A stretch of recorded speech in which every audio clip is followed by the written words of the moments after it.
Assalamualaikum. Hai, salam sejahtera, salam ukhuwah dan salam perkenalan kepada juri-juri yang bijak bestari. Hadirin sekalian, bertemu lagi kita di pentas ini. Jauh di mata, dekat di hati.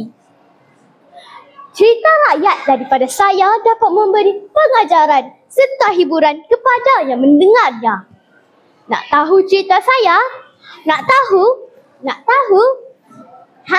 Kalau nak tahu, dengarlah cerita saya dahulu. Si bongkok yang lupa diri. Inilah tajuk cerita saya.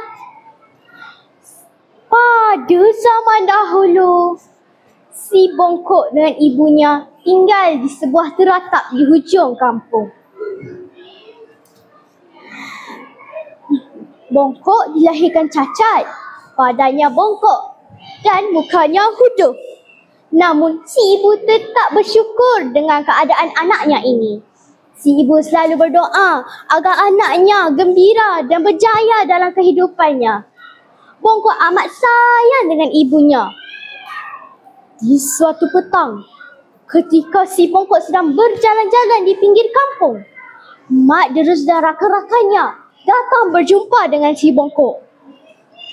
Mereka tanpa segan mencaci, menghina dan memukul si bongkok hingga berdarah. Bukan itu saja, mereka juga secara bergile-gile menolak si bongkok hingga jatuh ke tanah. Selepas puas, mereka tersenyum lebar dan pergi dari situ, meninggalkan si bongkok begitu sahaja. Bongkok amat sedih dengan nasibnya ini. Dia sambil berdiri menyapu kotoran yang ada pada badannya ini.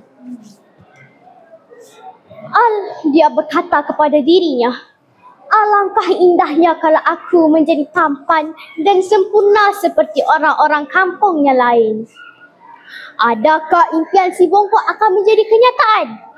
Mari kita dengar cerita yang akan terjadi selepas ini. Di waktu malam, ketika si bongkok sedang berehat di teratapnya,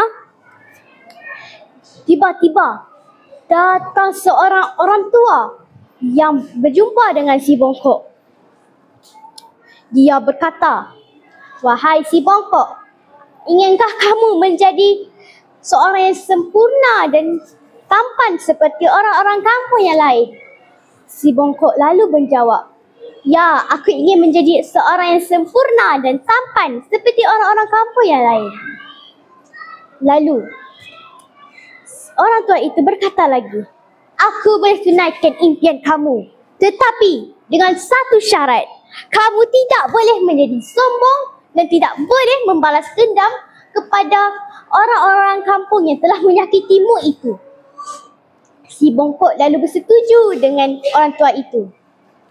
Selepas terjaga daripada lamunan, si bongkok berlari bergegas mengambil cermin dan melihat dirinya ini. Alangkah ajaibnya, dia tidak lagi bongkok dan mukanya tidak lagi huduh. Dia menjadi seorang pemuda yang paling tampan dalam kampung itu. Di esok hari, semasa dia berjalan-jalan mengelilingi pinggir-pinggir kampung, orang-orang kampung terpegun dengan keajaiban si bongkok. Anak-anak gadis muda yang melihat si bongkok mula jatuh hati dengan si bongkok. Setelah sekian lama, si bongkok mula melupakan janji-janjinya. Dia mula menjadi bangga dan sombong terhadap dirinya ini.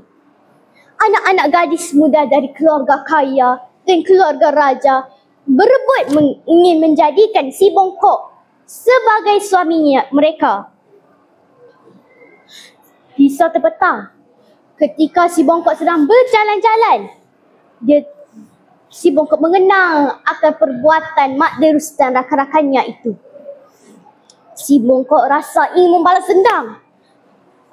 Tanpa berfikir panjang, dia mengajak pengikut-pengikutnya untuk membalas dendam terhadap si mak derus dan rakan-rakannya itu. Mereka berjumpa dengan mak derus.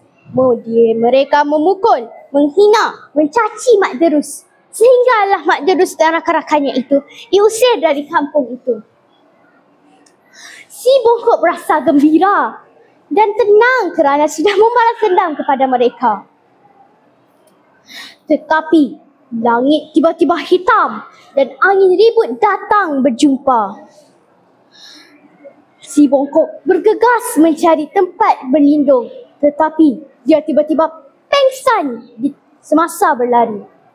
Apabila si Bongkok sedar, dia tidak lagi menjadi orang yang sempurna dan kembali kepada rupanya yang asal.